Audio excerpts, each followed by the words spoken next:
నమస్తే. మోక్షజ్ఞ ఎంట్రీ అదుర్స్ అని చెప్పుకోవాలి. అదే కాకుండా సెకండ్ మూవీకి సంబంధించి కూడా మనకి అప్డేట్స్ రాబోతున్నాయి.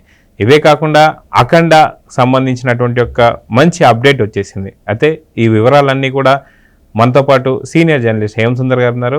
వారిని అడిగి తెలుసుకుందాం. సార్ నమస్తే. నమస్తే అండి. మోక్షజ్ఞ ఎంట్రీయే ఒక పెద్ద అదుర్స్ అని చెప్పుకోవాలి. కాకపోతే లేటెస్ట్గా వస్తున్నాడు మోక్షజ్ఞ అని అయితే అర్థమవుతుంది. అయితే నెక్స్ట్ అఖండ పార్ట్ 2లో ఎవరెవరు ఉండబోతున్నారనే దానికి సంబంధించి అప్డేట్ కూడా వచ్చేసింది. ఇది కాకుండా మోక్షజ్ఞకి రెండో సినిమా ఎవరు ఏంటి అనే దానిపై అప్డేట్స్ ఏమన్నా వచ్చాయా లేదా అంటే ఏం చెప్తారు? NBK 109 డాకు మహారాజు రిలీజ్ కాబోతుంది కాబట్టి దాదాపు ఒక నెల రోజుల్లోనే అది ప్రేక్షకుల ముందు రాబోతుంది. అంటే బాలయ్య బాబు ఫ్రీ అయిపోయినట్టే. ఇంకోటి ఏంటంటే ఆయన అన్స్టాపుల్లో మధ్యలో గ్యాప్ వచ్చింది. మన శుక్రవారం నాడు రావాల్సిన ఎపిసోడ్ రాలా. అంటే మరి చిరంజీవి గారితో ఒక ఎపిసోడ్ ఉంటుందని అన్నారు. మరి ఇది ఉంటుందా లేదనే ఒక డౌట్ అయితే ఉంది. ఒకవేళ ఉండే అవకాశం అయితే ఉందని మనకు వినిపిస్తున్న టాక్ అయితే ఉంది.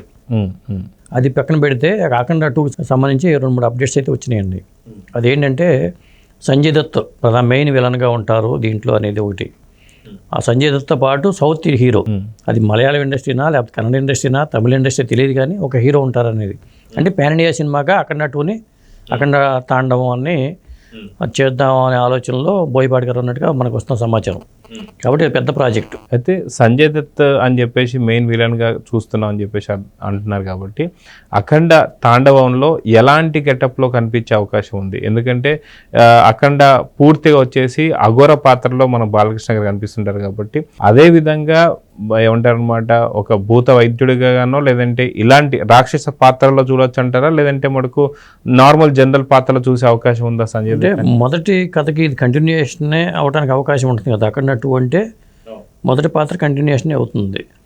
మరి ఆ మొదటి సినిమాలో లేని పాత్ర ఎంటర్ అవుతుంది. శ్రీకాంత్ మనకి అప్పుడు జగపతి బాబు శ్రీకాంత్ ఈ తరహా పాత్ర కనిపించినాయి కాబట్టి కొత్త పాత్ర ఎంటర్ అవుతుంది ఇక్కడ. దాన్ని ఎలా మలుచుకున్నారు, కథాపరంగా ఎలా జాగ్రత్తలు తీసుకున్నారు మనకు తెలియదు.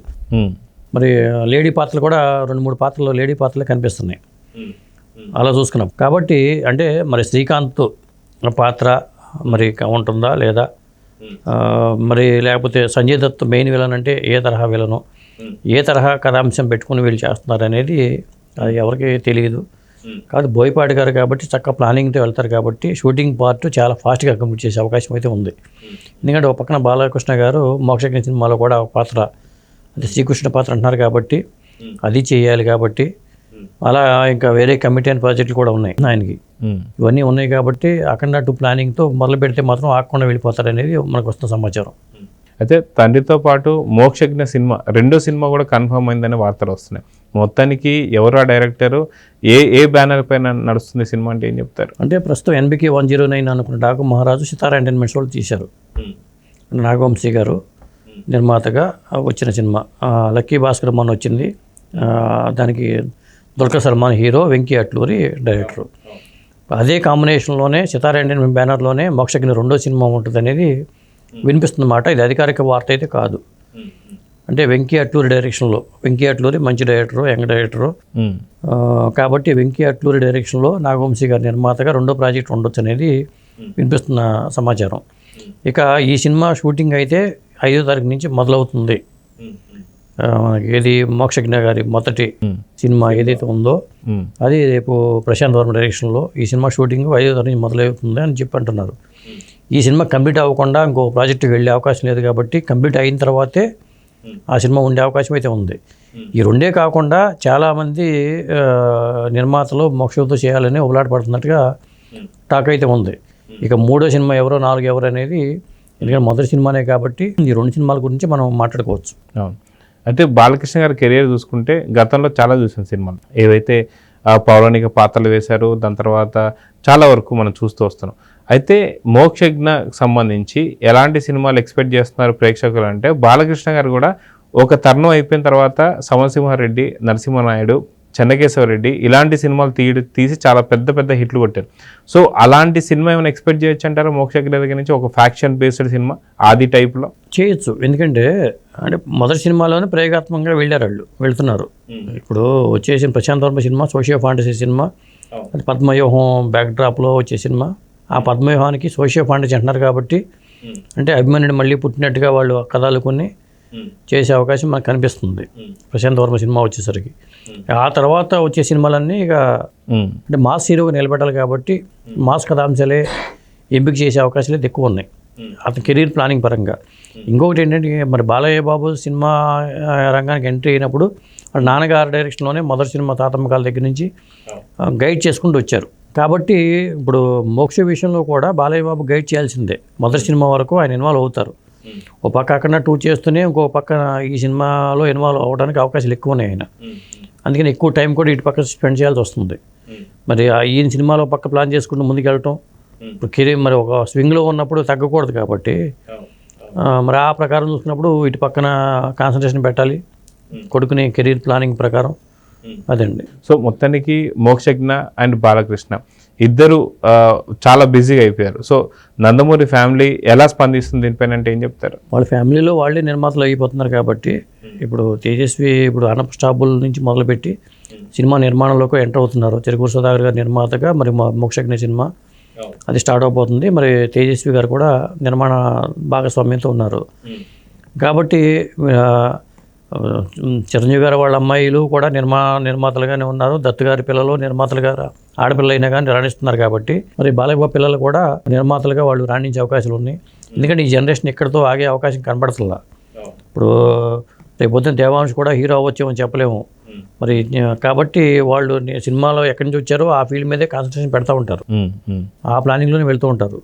అది ఇప్పుడు బాలయ్య బాబు గారి మరి వారసుడిగా మోక్షజ్ఞ మరి ఆ తర్వాత మరి తరతరాలుగా ఇది కొనసాగుతుంది కాబట్టి ఇంకా ఎంతమంది హీరోలు వస్తారనే చెప్పలేము మనం. అయితే మనం చూస్తే గతంలో ఆయన ఎమ్మెల్యేగా నించోవడం కావచ్చు, హ్యాట్రిక్ హిట్ కొట్టడం కావచ్చు, అదేవిధంగా బసవతారకం కావచ్చు, ఇంకో పక్కన ఆహాలో అన్స్టాపుల్ కావచ్చు, ఇంకో పక్కన 109తో పాటు రాబోతున్న అఖండ తాండవం కావచ్చు, అదేవిధంగా మోక్షజ్ఞకు సంబంధించి ట్రైనింగ్ కానీ గైడింగ్ కానీ ఇవన్నీ.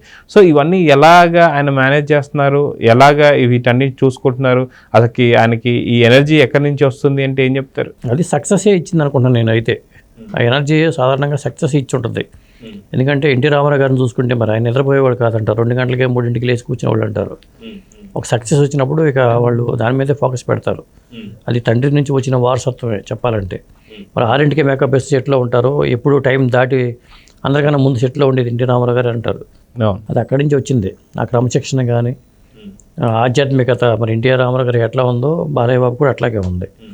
కాబట్టి అదంతా పట్టుదల ఇవన్నీ అక్కడి నుంచి వచ్చినాయి. దానికి తోడు సక్సెస్ కూడా ఉండబట్టి ఆటోమేటిక్గా ఆయన మొత్తం టైం అంతా దీనికే స్పెండ్ చేయాల్సి వస్తుంది. అయితే అన్న ఎన్టీఆర్ గారి దగ్గర నుంచి మొదలైనటువంటి ఈ యొక్క తరం కావచ్చు, ఇప్పుడు మోక్షజ్ఞపై ఎలాంటి ఎక్స్పెక్టేషన్స్ ఉన్నాయి అంటే ఏం చెప్తారు? అతను మొన్న లేటెస్ట్ ఒక లుక్ వచ్చింది, అంతకుముందు ఒక లుక్ వచ్చింది. గతంలో మనం చూసిన మోక్షజ్ఞకి దీనికి చాలా తేడా ఉంది. అంటే యాక్టింగ్ స్కిల్స్ సాధారణంగా అది ఆటోమేటిక్గా వాళ్ళు సినిమాలు చూస్తూ పెరుగుతున్నారు కాబట్టి ఆటోమేటిక్గా వస్తూ ఉంటాయి. కొంత నేర్చుకోవాలి. ఇప్పుడు nothing in nature everything in nature అంటారు. మన శిక్షణలో కూడా అది జరుగుద్ది. ఆ ప్రాపర్ ట్రైనింగ్ అంతా అతనికి ఇచ్చారు కాబట్టి ఖచ్చితంగా బాలయ్య బాబు లెగసీని మోక్ష కంటిన్యూ చేసే అవకాశాలు ఎక్కువ కనిపిస్తున్నాయి. సో పూర్తిగా బాలకృష్ణ గారి పేరు నిలబెడతాడా లేదా అనేటువంటి దానికి ఎలాంటి సమాధానం లభిస్తుందంటే ఏం చెప్తారు? మొదటి సినిమాకే మంచి డైరెక్టర్ చేతులు పట్టాడు ప్రశాంత్ వర్మ. మరి అతను హిట్లు హనుమాన్ లాంటి హిట్, మరి ఇప్పుడు మరి జై హనుమాన్ కంటిన్యూషన్ ఉంది, మరి ఇవన్నీ ఉన్నాయి అతనికి. కాబట్టి ఖచ్చితంగా ఒక మంచి డైరెక్టర్ చేతిలో పడ్డాడు కాబట్టి మొదటి సినిమానే పెద్ద సినిమా, ఒక పాన్ ఇండియా రేంజ్లో మరి అవకాశం వచ్చింది. దీన్ని ఖచ్చితంగా నిలుపుకుంటాడు అతను. ఇదివరకు కాకపోతే ఏంటంటే మైనస్ పాయింట్ ఏంటంటే చిన్నప్పటి నుంచి బాలనటుడుగా సినిమాలు చేయకపోవడం అనేది ఒక మైనస్ పాయింట్. అవును, కెమెరా ఫీర్ ఇవన్నీ ఉంటాయి కాబట్టి అది తట్టుకుని ఈ సినిమాకి సక్సెస్ అయితే ఇక మోక్షజ్ఞని ఎవరు ఆపలేరు. చూద్దాం సార్, మొత్తానికి నందమూరి వంశం మాత్రం అటు రాజకీయాల్లో కావచ్చు, ఇటు సినిమాల్లో కావచ్చు తన పరంపర కొనసాగిస్తూ వస్తుంది. సో మోక్షజ్ఞ ఫస్ట్ మూవీ ఎలా ఉండబోతుంది, అఖండ తాండవం ఎలాంటి సంచలనం రేకెట్టబోతుందో చూద్దాం. మరి నమస్తే.